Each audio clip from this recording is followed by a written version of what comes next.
Hi guys, mapagpalang araw sa atin lahat. Ang i-share ko sa inyo guys ay overhauling ng transmission. Pero bago ang lahat, ito nga pala ay Honda CR-V first generation. Ayan. Okay. So, mapapansin nyo guys, napaklas ko na yung transmission. Ayan. At ang history nito ay in-overhaul na yung transmission sa ibang talyer. At unfortunately, ganun pa rin ang problema. Clutch sliding pa rin. Bali, ito yung original na transmission nya. Okay. Yan, nabaklas ko na guys. After ma-overhaul nila to, unsuccessful yung overhauling, in-advise nung dating mekaniko na bumili uli ng isa pang transmission na surplus. Ayan. Ito yung transmission na baklas ko na rin. At based sa aking inspection, mali guys yung pagkabit ng clutch plate. Okay? So, share ko lang sa inyo guys yung tamang, yan, baklasin muna natin, tanggalin natin yung lock gamit itong maliit na flat screw. Okay, flat screwdriver. Okay, yan, sensya na guys, ako lang mag-isa eh. Okay, so pagkatanggal ng lock, pwede nyo nang baliktarin to, and then iangat nyo to, yung housing, may iwan na yung laman. Okay, una sa lahat guys, ang pagkakabit ng spring plate ay kailangan yung nakaangat na portion ng spring ay nandito sa gitna. Okay, nandito sa gitna dapat. So, nandito siya nakalagay. Okay, yan. And then, mali kasi yung pagkakabit nila nito eh. And then makikita nyo, may marka naman yung unang metal plate. Ito yung nasa ilalim syempre. Okay. At kung mapapansin nyo guys, kaya hindi siya pwedeng magkabaliktad, meron ditong magkaibang surface niyan guys. Isang sharp at saka isang smooth. So smooth yung nasa ilalim at sharp yung nasa ibabaw. Okay. Ayan. Kabit natin to. Okay, and then next, yung clutch pressure plate naman, hindi rin pwedeng magkabaliktad to guys. Kailangan smooth naman yung nasa ibabaw at sharp naman yung nasa ilalim. Okay, so salitan lang yan guys, isang metal at saka isang pressure plate.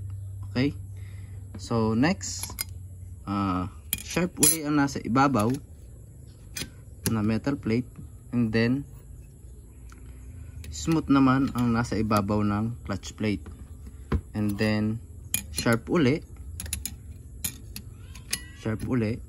and then smooth naman. Okay, and then ito na yung final na plate ng inyong clutch. Okay, so make sure lang na lapat sila na maayos at pwede nyo nang ibalik ang lock. Okay, yung lock guys, hindi nyo pwedeng ilagay yung gap dito sa part na to, dito sa may siwang. Kailangan andun siya sa walang siwang para buo yung lock at hindi magkaroon ng play. Okay, so dapat andun siya, nakatapat siya doon. Sensya na guys, isang tamay lang gamit ko eh. Okay, yan, pwede nyo nang kabit yan dyan. Okay, yeah,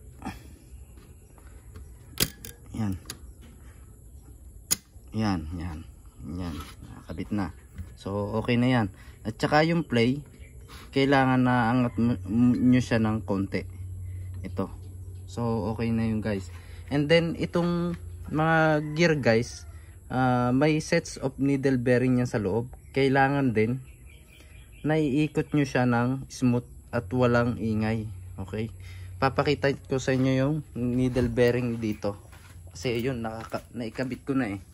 So ito guys yung sets of needle bearing.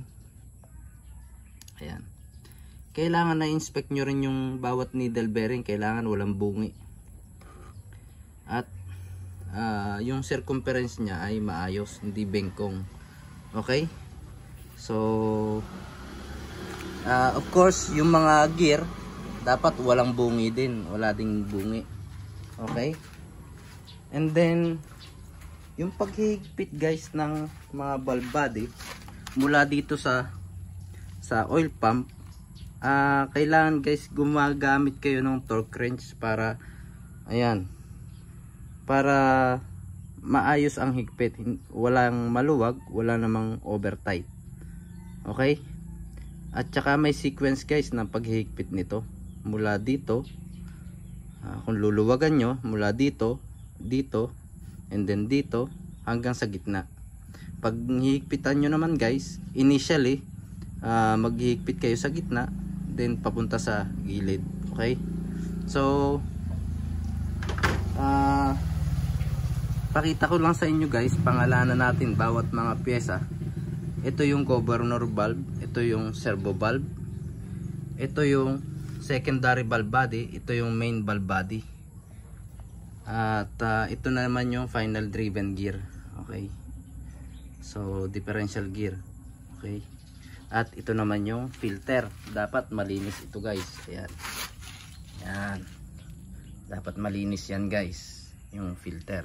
And then yung bawat mga shift valve ay kailangan maayos ang play. Kapag ka pinrest mo yan, kailangan maayos ang play ng bawat shift valve.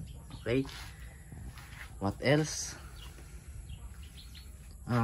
Siyempre yung mga o-rings po ay dapat walang tama.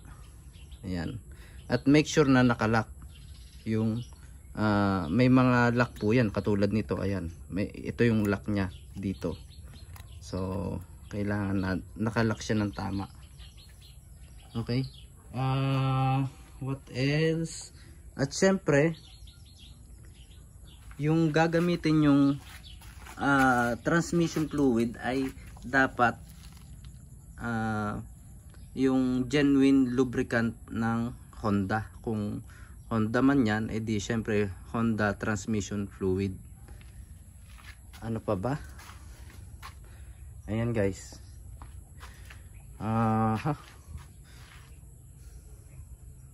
ayan, na-inspect ko naman ng tama at hopefully